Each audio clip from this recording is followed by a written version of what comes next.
ఈ రకంగా కుమారి పూజా విధానాల్ని విస్తారంగా చెప్పారు మహర్షి. ఎందుకంటే ఇది చేయడం తేలిక. ఏముంది, అమ్మాయి పెళ్లికి కాసేపు ఓ 10 కిలో కొండ ఇచ్చి కాస్త పసుపు కుంకం రాసి పూజ చేసి అరటిపండు చేతిలో పెడితే పూజ అయిపోయాయి. ఇదేం కోట్లతో ఖర్చు పెట్టే పని కాదు, చాలా తేలిక, అందరూ ఆచరించగలరు అనే ఉద్దేశంతో దానికి విధి విధానాలన్నీ చెప్పారు మహర్షి. అత్యంతం కష్టసాధ్యమైనటువంటి క్రతువులు అంత వివరంగా వర్ణించరు, ఎందుకంటే దానికి అధికారులు చాలా తక్కువ మంది ఉంటారు. అది ఎవరు చేస్తారు, అందరూ చేయగలరా, అలాంటి వాటిని గురించి సంక్షిప్తంగా చెప్పి ఊరుకుంటారు. అందరికీ ఆచరణ సాధ్యమైనటువంటి పనులు ప్రజలందరూ దీన్ని ఆచరించి తరిస్తారు అనేటువంటి ఉద్దేశంతో అయితే దానికి అసలు విస్తరించి ఆ వయస్సు కలిగిన అమ్మాయి పేరు, ఆ అమ్మాయిని పూజా విధానం, ఏ మంత్రంతో పూజ చేయాలి, పూజ చేస్తే ఏ ఫలితం వస్తుంది, ఇంత కూడా ఈ అధ్యాయంలో తృతీయ స్కంధంలో 26వ అధ్యాయంలో ఈ వివరాలన్నీ మహర్షి మనకు అందించేశారు దేవి భాగవత పురాణంలో. ఉన్నమంది జ్ఞాపకం ఉంటాయని నమ్మకం లేదు కనుక అధ్యాయం నెంబర్ చెప్పాను. అప్పుడు పలానాప్పుడు చూసుకుంటే ఎన్నో అధ్యాయంలో ఉందన్నమాట, వెతుక్కోక్కర్ లేకుండా. ఈ దేవి భాగవతం తృతీయ స్కంధం 26వ అధ్యాయం, దానిలో ఈ వివరాలన్నీ ఉన్నాయి. వాటి వల్ల మనం ఆ పూజలు చేసుకుని మనం అందరం అమ్మవారి అనుగ్రహాన్ని పొందొచ్చు. దాంట్లో ఆ అమ్మాయికి ఉండే లక్షణాలు ఏమిటి? 2 ఏళ్ళ వయస్సు ఉంటే సరిపోతుందా? పూర్వం ఎప్పుడో చెప్పేవారు, పెళ్లి మాటలు మాట్లాడితే కోటీశ్వరుడే అని. వాడి వయస్సు ఎంత అండి అని, కోటీశ్వరుడే, అన్నిటికీ కోటీశ్వరుడే. కానీ వాడి వయస్సు ఎంత అంటే 70 ఏళ్ళ వాడు రావడానికి సిద్ధంగా ఉన్నాడు. వాడి కోట్లు ఉంటే మాత్రం వాడికి పెళ్లి చేస్తామా? అంచేత 2 ఏళ్ల పిల్ల అంటే 2 ఏళ్ళు ఉన్నంత మాత్రాన్ని సరిపోదు, తగిమా లక్షణాలు కూడా ఉండాలి. అంచేత ఎలాంటి లక్షణాలను చూడాలి అనే దగ్గర హీనాంగీయం వర్జయేత్ కన్యాం, అంగవికలురాలైనటువంటి అమ్మాయి ఎవరైనా ఉంటే పూజకి పనికిరాదు. అలాగే కుష్ఠయుక్తాం రణాంకితాం, గాయాలు ఏవైనా ఉన్నా, కుష్ఠ వ్యాధులున్నా, గర్భస్ఫురిత హీనాంగీం విశాలకుల సంభవాం, ఇలాంటివన్నీ కూడా ఉండి మాట అయితే అది పనికిరాదు. జాత్యంధాం కేకరాం కాణాం కురూపాం బహురోమశాం సంత్యజేద్ రోగిణీం కన్యాం రక్తపుష్పాదినాంకితాం క్షామాం గర్భసముద్భూతాం గోళకాం కన్యకోద్భవాం, ఇవన్నీ కూడా వర్జ్య కన్యా విశేషాలు. ఇలాంటి వాళ్ళని పూజించడానికి వీల్లేదు. ఇంకో మాట కూడా తర్వాత చెప్తారు, కానీ ప్రధానంగా వర్ణాశ్రమ వ్యవస్థలో బ్రాహ్మణ స్త్రీలైతే బ్రాహ్మణ కుమారికల్ని పూజ చేయాలి, క్షత్రియులైతే క్షత్రియుల్ని బ్రాహ్మణుల్ని కూడా పూజ చేయొచ్చు, వైశ్యులైతే వైశ్యులు క్షత్రియుల్ని బ్రాహ్మణుల్ని ముగ్గురిని పూజ చేయొచ్చు, పెద్దవాళ్ళందరినీ పూజ చేయొచ్చు. అంతేగాని ఒక బ్రాహ్మణ ముత్తైదు ఓ క్షత్రియుల అమ్మాయిని తీసుకొచ్చి పూజ చేస్తానంటే అది పనికిరాదు. ఉత్తమంగా బ్రాహ్మణ స్త్రీ బ్రాహ్మణ కుమారికనే పూజ చేయాలి. అలాగే మనకి చేయవలసి వద్దన్న ఎందుకండి బాబు, వర్జనీయాహ సదాతీతాహ అన్నాడు. వదిలేయమని చెప్పారు, అసలు పూజించాల్సింది చెప్పండి, వద్దన్న వాళ్ళు మనకెందుకు, అమ్మాయి పనికిరాదు, ఈ అమ్మాయి పనికిరాదు, ఈ అమ్మాయి పనికిరాదు, పనికిరాని వాళ్ళు మాకెందుకండి, పనికొచ్చేది చెప్పండి, ఎలాంటి లక్షణాలు ఉండాలో అని అంటే దానికి చెప్తున్నారు. అరోగిణీం సురూపాంగీం సుందరీం వ్రణవర్జితాం ఏకవంశ సముద్భూతాం కన్యాం సమ్యక్ ప్రబోధయే. రోగాలేమీ ఉండకూడదు, అలా అందంగా ఉండాలి, సుందరిగా ఉండాలి, మంచి వంశంలో పుట్టాలి, అలాంటి కన్యకామణికి పూజ చేస్తే దానివల్ల ఫలితాలన్నీ వస్తాయి.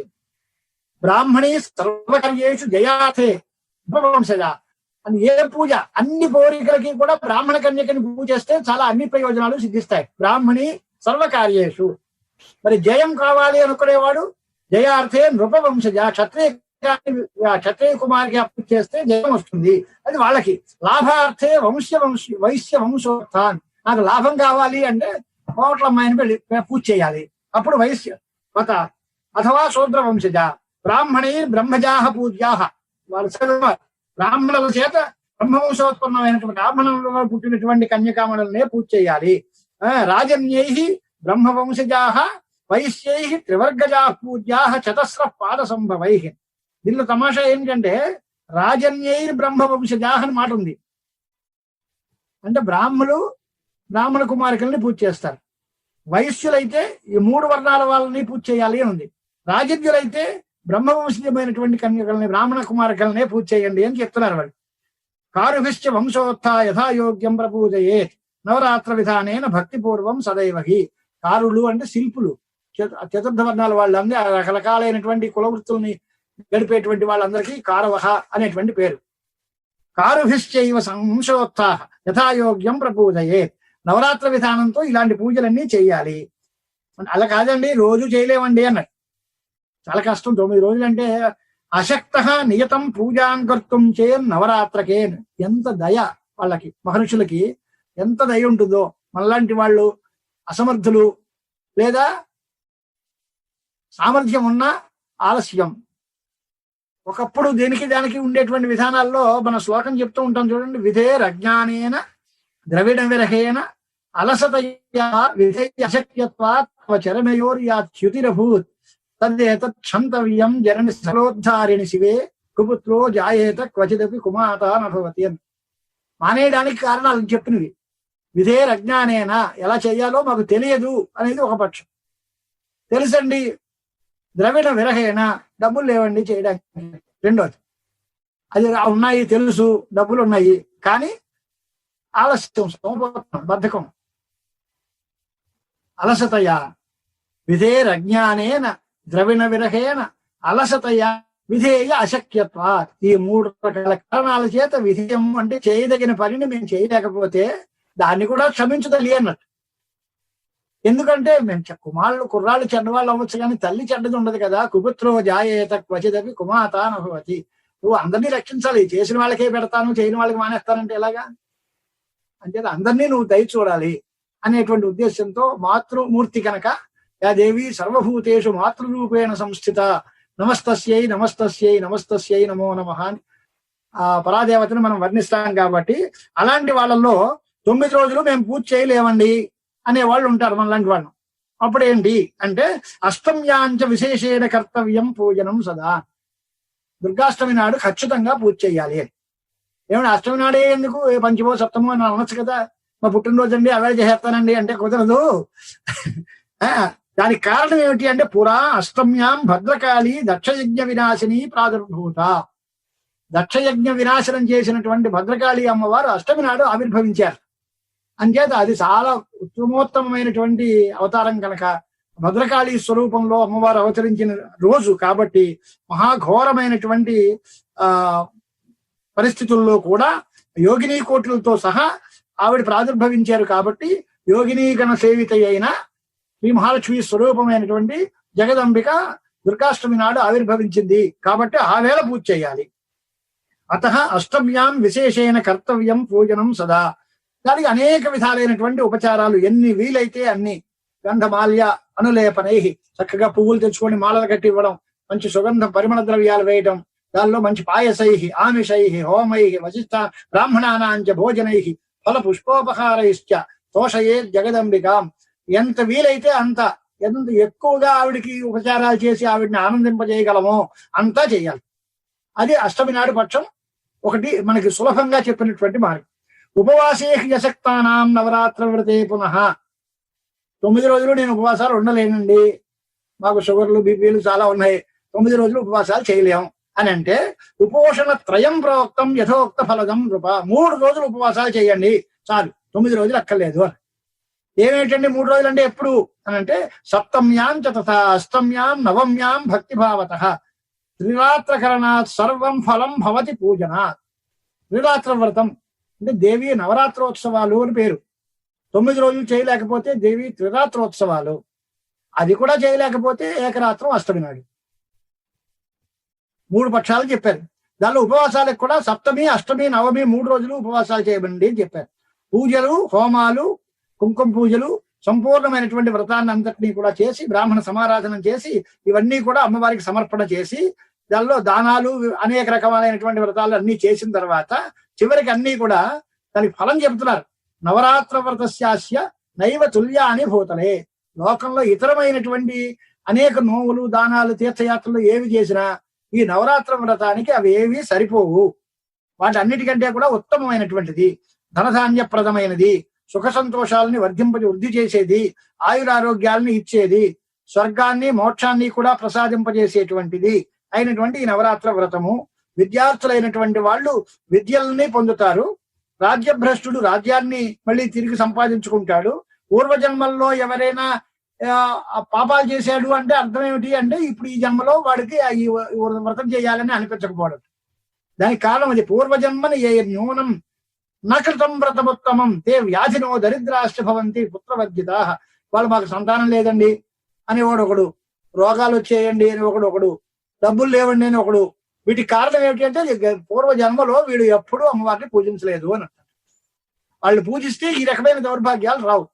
దుఃఖ దారిద్ర్య ధ్వంసిని కనుక ఇప్పుడు ఉండేటువంటి వాతావరణాన్ని బట్టి గత జన్మలో వీళ్ళు అమ్మవారి పూజ చేశారా లేదా అని ఊహించుకోవాలి.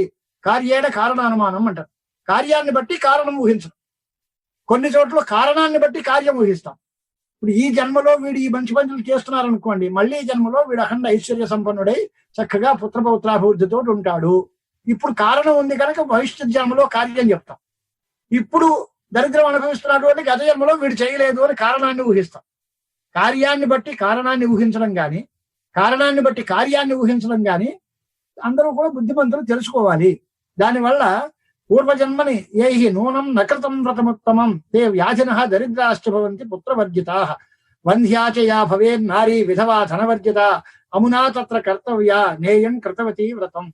ఇదివరకు ఎప్పుడు చేయకపోతే ఈనాడు సౌభాగ్యం లోపించడమో, లేక సంతానహీనం అవ్వడమో, ధనం లేకపోవడమో అదో అవుతుంది. నాకు ఇలా ఉంది కనుక ఇప్పుడు చేయనండి అనకూడదు. ఇప్పుడు ఖచ్చితంగా చేయొచ్చు. ఎంత లిబరల్ గా ఉందో చూడండి. అన్ని బాగా ఉన్న వాళ్లే చేయొచ్చు, లేని వాళ్ళు చేయకూడదు అన్నారు అనుకోండి, మరి వీళ్ళు బాగుపడ్డది అలాగే మళ్ళీ జన్మలో ఉన్నవాడు ఉన్నట్టుగా లేని వాళ్ళు లేనట్టే అయిపోతారు. అంచేత విధవా నారులు గాని, లేదా సంతానం లేని వాళ్ళు గాని, దరిద్రులు గాని వాళ్ళ శక్తి అనుసారం వాళ్ళు ఈ పూజలు చేస్తే భవిష్యత్ జన్మలో ఇలాంటి దురవస్థ వాళ్ళకి లేకుండా ఉంటుంది అనేటువంటిది కూడా చెప్తున్నారు. అమునా తత్ర కర్తవ్య నేయం కృతవతీ వ్రతం. అంతే నవరాత్ర వ్రతం ప్రోక్తం నకృతం ఏన భూతలే సహ కథం విభవం ప్రాప్య మోదతే తథా దివి. వాడు నవరాత్రోత్సవాలు చేయలేకపోతే, గత జన్మలో చేయలేకపోతే ఇప్పుడు ఉండదు. ఇప్పుడు చేయకపోతే సత్యం తర్వాత వీడికి మంచి సుఖాలు వస్తాయి అని ఎలా అనగలవండి? ఇలా లేదు. కాబట్టి సర్వకాల సర్వావస్థల యందు అన్వయ వ్యతిరేకాలని బట్టి ఈ పూజ తప్పనిసరిగా అందరూ చేయాల్సిందే అనేటువంటి మాట. దాన్నే బలం చేస్తున్నారు. భవానీ పూజితాయేన స భవేత్ నృపతి క్షితౌ. భవానీ పూజ చేసిన వాడు రోజులు మంచి మహారాజాలాగా చలామణి అయిపోతాడు. రాజు అవుతాడు అంటే బ్రాహ్మణుడు రాజు అయిపోడు, రాజుల్లాగా జీవితం గడుపుతాడు. సంపదాధిక్యే పురోహితోయం రాజా సంవృత్త ఉంది. ఐశ్వర్యం పెరిగితే వాడికేమండి మహారాజు అంటాం. అన్నంత మాత్రం క్షత్రియుడయ్యాడని కాదు, బ్రాహ్మడే. వాడు రాజభోగాలు అనుభవిస్తున్నాడు, మహారాజు పదవిలో లాగా ఉన్నట్టుగా ఉన్నాడు అనే అభిప్రాయంతో మాట్లాడే మాట. చిత నారాధితాయేన శివా సనాతనీ దుఃఖార్తిహా సిద్ధికరీ జగద్ధర దుఃఖావృత శత్రుయుతశ్చ భూతలే నూనం దరిద్రో మానవః యాం విష్ణురింద్రో హరపద్మజౌ తథా వన్నిః కుబేరో వరుణో దివాకరః ధ్యాయంతి సర్వార్థ సమాప్తి నందితాః తాం కిం మనుష్యాన భజంతి చండికాం అని చాలా భక్తితోటి పెద్ద వృత్తంతో శ్లోకం రాసేశారు. దేవతలందరూ వారిని ఆరాధిస్తూ ఉంటే, బ్రహ్మాది దేవతలందరూ ఆరాధిస్తూ ఉంటే, వాళ్ళందరూ అనేక ఫలాలు పొందారు అని చెబుతూ ఉంటే మనిషి ఆరాధించడానికి ఏమయ్యా? మనిషికి అన్ని ఆపదలే కదా.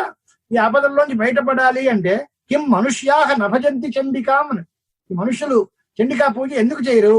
స్వాహా స్వథా నామ మనుప్రభావై స్తృప్యంతి దేవా పితరస్తథైవ యజ్ఞేషు సర్వేషు ముదాహరంతి యన్నామ యుగ్మశ్రుతిభిర్మునీంద్రాః యస్యేచ్ఛయా సృజతి విశ్వమిదం ప్రజేశః నానావతారకలనం కురుతే హరిశ్చ నూనం కరోతి జగతః కిల భస్మ శంభుః తాం శర్మదాన్న భజేను కథం మనుష్యః. బ్రహ్మగారు సృష్టి చేసిన, మహావిష్ణువు పరిపాలన చేసిన, రుద్రుడు సంహారం చేసిన వాళ్ళకందరికీ ఆ శక్తిని ప్రసాదించే జగదంబికా ధ్యానం ఎందుకు చేయట్లేదు? వీళ్ళు చేయలేకపోతే పాడైపోతారు పాపం, వాళ్ళు చెయ్యాలి అనేటువంటి మాట ఖచ్చితంగా చెప్పి, దీనిలో ఎవడైనా ఎక్కడైనా ఏ రకమైన శక్తిని సంపాదించుకున్నా వాడు పూర్వం జగదంబికా సమారాధనం చేశాడు అనేది ఫైనల్ గా తేల్చేశారు. తాం నసేవేత కహ చండీం సర్వకామార్థదాం శివాం వ్రతం తస్యాహ కః కుర్యాత్ వాంఛన్ అర్థచతుష్టయం. చతుర్వర్గ ఫలప్రద అని అమ్మవారికి పేరు. పురుషార్థ చతుష్టయం, ధర్మార్థ కామ మోక్షాలు 4 ఇచ్చేటువంటి తల్లి కనుక దీనిలో ఏది కావాలన్నా, ధర్మం కావాలన్నా, అర్థం కావాలన్నా, లేదా కామం కావాలన్నా, లేదా మోక్షం కావాలన్నా 4 రకాలైనటువంటి కోరికల్ని తీర్చేటువంటిది జగదంబిక కనుక ఆవిడ్ని తప్పనిసరిగా పూజించాలి. అయితే ఇవన్నీ చెప్పారు, బాగానే ఉంది, కానీ మాకు అన్ని పాపాలు ఉన్నాయండి, మేము చేయొచ్చా అని అంటే మహాపాతక సంయుక్త నవరాత్ర వ్రతం చరేత్ ముచ్యతే సర్వపాపేభ్య నాత్ర కార్య విచారణ. పుణ్యాత్ములు చేసుకుంటారండి, నేను మహాపాపాత్ముని నేనేం చేస్తానండి అంటే పాపాత్ముడు కనుకే అసలు చేయాలయ్యా తప్పకుండా, పుణ్యాత్ముడు చేసినా చేయకపోయినా పర్వాలేదు, పాపాత్ముడు కనుకే నీ పాపాలు పోగొట్టుకోవడం కోసం ఈ వ్రతం చేయాలి. మహాపాతక సంయుక్త నవరాత్రి వ్రతం చరే ఉచ్యతే సర్వ పాపేభ్య. దీనికి ఉదాహరణగా చిన్న కథ. పురా కశ్చిత్ వణిక్, ఓ వ్యాపారి ఉన్నట్టు. వాడు దీన ధనహీన కుటుంబీచ అభవత్ కోసలే. కోసల దేశాల్లో ఓ వైశ్యుడు ఉన్నాడు. వాడు డబ్బులు లేవు, మంచి కుటుంబం ఉంది పెద్దదిగా. దీనిలో సంతానాన్ని పోషించుకోవడం చాలా కష్టంగా ఉంది. అందరూ ఆకలి దప్పులతో పిల్లలు మాడిపోతున్నారు. దీన్ని ఏం చెయ్యాలి అనుకున్నాడు. వాళ్ళు భక్ష్యం కించిత్ సాయాన్నే ప్రాపు తస్యత బాలకాహ. వాళ్ళు సాయంకాలం అయ్యేసరికి ఏదో రకంగా ఎవడో ఇచ్చాడో పెట్టాడో, మొత్తం మీద ఏదో ఆ సాయంకాలం అయ్యేసరికి వాళ్ళ పిల్లలకి ఆహారం ఏదో దొరికింది. వాళ్ళు భుంక్తే స్మ కార్యకర్తాసౌ పరస్యాథ బుభుక్షిత. కుటుంబ భరణం తత్ర చకార అతి నిరాకుల.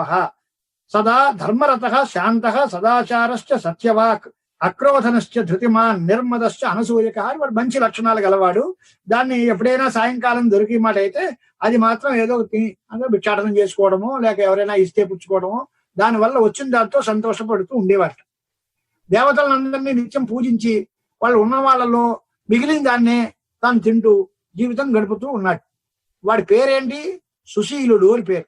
ఏవం గచ్చతి కాలే వై సుశీల నామతో గుణై దారిద్ర్యార్థ ద్విజం శాంతం పప్రచ్చ అతి బుభుక్షిత. తట్టుకోలేకపోయాడు ఈ విధానం.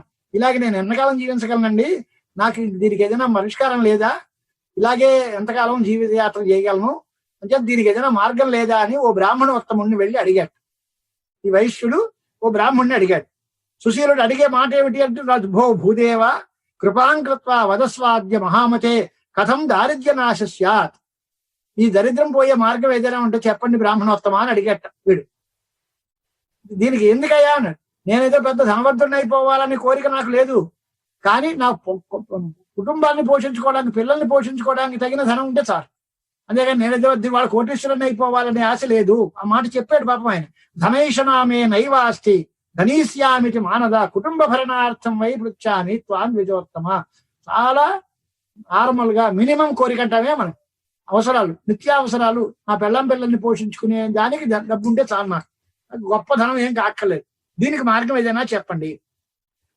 పుత్రీ సుతస్తుమే బాలః భక్షార్థి రోదతే భృశం.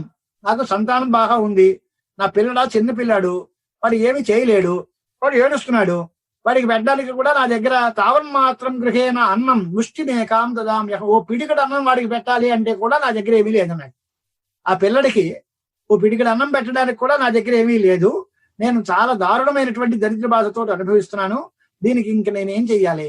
ఇంకో అమ్మాయి ఉంది, ఆ అమ్మాయికి అప్పుడే రజస్సులు అయిపోతుందేమో అని భయంతో వివాహ కాలం వచ్చింది. వివాహోస్తి సుతాయామే నాస్తి విత్తం కరోమి కిం. డబ్బులు లేవు, అమ్మాయికి పెళ్లి చెయ్యాలి. ఎలా చెయ్యాలి? 10 వర్షాధికాయాస్తు దానకాలోపి యాత్యలం. వాడు ఎంత ధర్మాత్ముడో. 10 ఏళ్ళు నిండిపోయాయండి, ఎప్పుడేనో కన్యాదానం చేయడానికి కాలం అయిపోతుంది. నేనేం చేస్తాను? నా దగ్గర డబ్బు లేదు. నన్ను చూసి మా అమ్మాయిని ఎవడు పెళ్లి చేసుకుంటాడు? నా పరిస్థితి ఏంటి? పిల్లడికి అన్నం పెట్టడానికి గుప్పుడు మెతుకులు లేవు. అమ్మాయిని పెళ్లి చేయాలంటే 10 ఏళ్ళు దాటిపోయాయని బెంగపడిపోతున్నాడు అతను వైశ్యుడు. ఇప్పటికే నేను కన్యాదానానికి కాలం అయిపోతోంది, నేనేం చెయ్యాలి? తేన శోచామి విప్రేంద్ర సర్వజ్ఞోసి దయానిధే. నువ్వు దయాళువి, సర్వజ్ఞుడివి, అన్ని మార్గాలు తెలిసిన వాడివి కనుక ఏదైనా చెప్పండి. తపస్సో దానమో ధర్మమో ఏదైనా ఉంటే చెప్పండి. నేను చేయగలిగింది ఏదైనా ఉంటే నాకు చెప్పండి. నా కుటుంబ సభ్యుల్ని పోషించుకుని నేను ధనప్రాప్తి కలిగి నాకు కావలసినంత చాలు, పిల్లడు యోగ్యంగా బతకడానికి, అమ్మాయి పెళ్లి చేయడానికి, దానిలో ఏదైనా ఉంటే నా కుటుంబం సుఖంగా ఉంటాను, మీరు ఏదైనా కాస్త నాకు మార్గం చూపించండి అని ఆ బ్రాహ్మణోత్తముని అడిగట ఈయన. వ్యాసభట్టారకులు చెబుతున్నాడు, ఆ బ్రాహ్మడు చాలా నియమనిష్టలు కలిగిన వాడు కనుక ఇతని కోరికతోటి బాగా హృదయం ద్రవించిపోయి ఉవాచ పరమప్రియత తం వైశ్యం నృపసత్తమ. ఆ కోమటాయనికి ఓ మార్గం చెబుతున్నాడు. పూజనం భగవత్యాశ్చ హవనం భోజనం తథా వేదపారాయణం శక్తి జప హోమాదికం తథా కురుష్వాద్య యథాశక్తి తవ కార్యం భవిష్యతి. ఈ అమ్మవారి వ్రతం నవరాత్రోత్సవాలు చెయ్యి, వేదపారాయణం చేయించుకో, శక్తి అమ్మవారి యొక్క జపాలు చేయించు, వీలైనంత వరకు హోమాలు చేయించు. తినడానికి తిండే లేదండి, హోమాలు దర్పణాలు అంటారు, ఎక్కడ కుదురుతుందండి, డబ్బులన్నీ ఎక్కడ వస్తాయి అని అంటే, ఏతస్మాద్ అపరం కించిత్ వ్రతం నాస్తి ధరాతలే. నవరాత్రాభిజం వైశ్య పావనం సుఖదం తథా. పరమ పవిత్రమైనది, అన్ని రకాలైనటువంటి ప్రయోజనాల్ని సమకూర్చి పెట్టేది నవరాత్ర వ్రతం అనేటువంటిది ఉంది కనుక ఇది శత్రువుల్ని నశింపజేయాలన్నా ఇదే, సుఖాన్ని పెంచాలన్నా ఇదే, జ్ఞానాన్ని ఇవ్వాలన్నా ఇదే, మోక్ష ప్రాప్తికి కారణమన్నా ఇదే. ఇలాంటి ఈ రకమైనటువంటి వ్రతాన్ని చెయ్యి. ఎలాగండి? నీకు ఎంత వీలైతే అంతేనయ్యా. ఏం వస్తువులు లేవు, మనస్సులో అనుకో, అమ్మా నేను ఇదే ఇస్తున్నాను, నీకు వస్త్రం సమర్పయామి అని మానసికమైన పూజ చేసుకో చాలు. పూజ చెయ్యి, దానికి వస్తువులతో పని లేదు, నీ భక్తితో పని. నీ మనస్సులో నిజమైనటువంటి పూజ చెయ్యాలి అనేటువంటి భక్తి ఉండి, నీ దగ్గర డబ్బులు ఏమీ లేకపోయినా దానిలో నీళ్ళ చుక్కలు ఉంటాయి లేదా అక్షతలు ఉంటాయి, అది కూడా అక్కర్లేదు, మానస పూజ ఉంది. నీ కేవలం భావన మాత్ర సంతుష్ట, నీ భావన చేతే అమ్మవారు సంతోషిస్తుంది, దానివల్ల నీకు ఐశ్వర్య ప్రాప్తి కలుగుతుంది అనేటువంటి అభిప్రాయాలన్నీ కూడా చెప్పారు. ఎవరైనా చేశారా అండి అని. ఎవరండి? రామచంద్రమూర్తి, ఆయన క్షత్రియుడు. ఆయన చేసిందండి రాజ్యభ్రష్టేన రామేణ సీతావిరహితేన చ కిష్కింధాయాం వ్రతం చేతత్ కృతం దుఃఖాతురేన వై. ఎన్ని దుఃఖాలు అని అంటే, రామచంద్రమూర్తి వనవాసం వచ్చేశారు, రాజ్యం పట్టాభిషేకం కావలసిన సమయంలో అది పోయింది, అడవులు పట్టిపోయాడు. పోయి బాగానే ఉంది, పెళ్ళం తమ్ముడు బాగానే ఉన్నారు, సంసారం చేసుకున్నామండి, ఆ పెళ్ళాన్ని ఎవడో ఎత్తుకుపోయాడు. సీతాపహరణం, రావణాసురుడు సీతమ్మని అపహరించిపోయాడు. ఇప్పుడు సీతా విరహితేన రాజ్యభ్రష్టేన రామేణ, 3 విశేషణాలు. రామచంద్రమూర్తి, ఆయన రాజ్యం పోయింది, భార్య అపహరింపబడిపోయింది, చాలా వియోగంలో అనేక రకాలైన కష్టాల్లో అనుభవిస్తున్నాడు. కిష్కింధలో కోతుల మధ్యలో కాలక్షేపం చేస్తున్నాడు. ఏం చెయ్యాలి? దిక్కు తోచలే. సరికి అమ్మవారి వ్రతం చేస్తాను అని నవరాత్రి వ్రతం చేశారట శ్రీరామచంద్ర మహాప్రభువు. ఆయనకి సీతా సందర్శనం కలిగింది, ఆయన సంతోషంగా ఉన్నాడు అనేది పురాణంలో కథ చెబుతున్నాడు. ఆయన ప్రతప్తేనాభి రామేణ సీతావిరహ వన్నిన విధివత్ పూజితా దేవి నవరాత్రం వ్రతేన వై. ఆ సీతావియోగ దుఃఖంలో ఉండే శ్రీరామచంద్ర మహాప్రభువు వారు ఈ నవరాత్రోత్సవాలతో అమ్మవారిని సేవించాడు. తేన ప్రాప్తాథ వైదేహి కృత్వా సేతుం మహార్ణవే. దానివల్ల అమ్మవారు దొరికింది అని. సీత దొరకడం పెద్ద కష్టం కాదు, కానీ ఎక్కడ దొరికింది? పక్కింటి వీధిలో పడుకుంది తెచ్చేసుకోవడం సుఖమే, కానీ శతయోజన విస్తీర్ణమైనటువంటి సముద్రాన్ని దాటాలి, లంకలోకి వెళ్ళడమేలాగా. అంటే దానికి సేతు నిర్మాణం చేశారు. అంటే అసాధ్యమైనటువంటి కార్యక్రమాన్ని చేసే శక్తిని అమ్మవారు ప్రసాదించింది. కృత్వా సేతుం మహార్ణవే, అద్భుతమైనటువంటి సముద్రంలో సేతు నిర్మాణం చేశారు. హత్వా మందోదరీనాథం కుంభకర్ణం మహాబలం, మహాబల సంపన్నులైనటువంటి రావణ కుంభకర్ణులు ఇద్దరిని చంపి తర్వాత అమ్మవారిని తీసుకొచ్చారు. ఈ 2 వాళ్ళని వధించడము లోకోత్తరమైన చరిత్ర, దేవతలు ఎవరూ చేయలేని పని. రావణ కుంభకర్ణుల్ని వధించడం అనేది చిన్న విషయం కాదు, సముద్రంలో సేతు నిర్మాణం అంటే చిన్న విషయం కాదు. కానీ అవన్నీ చేసే శక్తి ఎలా వచ్చింది రాముడికి అంటే ఈ నవరాత్ర వ్రత మహిమ వల్ల వచ్చింది. తేన ప్రాప్త అథ వైదేహి కృత్వా సేతుం మహార్ణవే హత్వా మందోదరీనాథం కుంభకర్ణం మహాబలం మేఘనాదం సుతం హత్వా కృత్వా భూపం విభీషణం పశ్చాత్ అయోధ్యామాగత్య ప్రాప్తం రాజ్యమకంటకం. అంత మొత్తం రామాయణ కథ అంతా చెప్పేశారు. రావణ కుంభకర్ణుని చంపారు, ఇంద్రజిత్తుని సంహరించారు, తర్వాత విభీషణుడిని పట్టాభిషిక్తుడిని చేశారు లంకా సామ్రాజ్యానికి. తర్వాత పుష్పక విమానంలో బంధుమిత్ర పరివారంగా చక్కగా అయోధ్య నగరానికి వచ్చారు, పట్టాభిషిక్తులై లోకాన్ని అంతటినీ ఉద్ధరించారు. దీనికి కారణం ఏంటి? నవరాత్ర వ్రతస్య అస్య ప్రభావేన విశాంవర సుఖం భూమితలే ప్రాప్తం రామేణ అమిత తేజసా. అంతటి లోకోత్తర పురుషుడికైనటువంటి శ్రీరామచంద్ర ప్రభువు అంతటి వారికి కూడా ఆ శక్తి రావాలి అంటే ఈ వ్రతం ఉపకరించింది. అలాగే రావణ వధలో దగ్గరికి వచ్చేసరికి అగస్త్యుడు ఆదిత్య హృదయం చెబితే గాని రావణాసుడు బాణం వేలా రావణుడి మీద. తెలియదా అంటే తెలియదు కాదు, మంత్ర బలం, కర్తవ్యమైనటువంటి విధి విధానంలో చేయాల్సిన పని యొక్క గొప్పతనం చెప్పడం కోసం అంతవరకు వెయిట్ చేసి ఆయన మంత్రం చెప్పిన తర్వాత, ఆదిత్య హృదయం చెప్పిన తర్వాత దాన్ని ధరించి అప్పుడు బ్రహ్మాస్త్రం వేయండి అని దేవతలందరూ చెబితే అప్పుడు వేసి రావణ సంహారం చేశారు. అది ముందే చేయొచ్చు కదా అంటే అసలు ఈ నక్కలు లేకుండా సీతమ్మ వారే చేసేస్తారు ఆ పని. ఆవిడే అంది భస్మార్హ తేజస అని, ఆవిడే అంది ఆ మాట. ఇది పెద్ద సమయం ఏం కాదు, ఇది పని కాదు. రావణాసురాన్ని భస్మం చేయడం ఎంత 1 నిమిషం పని. కానీ స్వామివారి అనుమతి లేదు, రామచంద్రమూర్తి అనుమతి లేదు. నేను తపోనిష్ఠురాలనై ఉన్నాను, నా తపస్సు భగ్నమైపోతుంది, ఈ చిన్నవాడి మీద నేను కన్నెర చేయడం అనవసరం. అంచేత అది ఆయనకి ప్రతిష్ట కాదు కనుక మా భర్త ఆజ్ఞ లేకపోవడం, నేను తపోదీక్షలో ఉండడం, వాడు ఈ మాత్రమేనా బతికి బట్టగడే అవకాశం ఉంది, కానీ లేకపోతే రావణాసురుని భస్మం చేయడం సీతా పాతివ్రత్యం చేత అప్పుడే అయిపోయింది. దానికి ఈయన పని ఎక్కర్లా, ఈయన అక్కడికి వెళ్ళే ఎక్కలేదు. కానీ ఆవిడే కనుక ఆ పని చేస్తే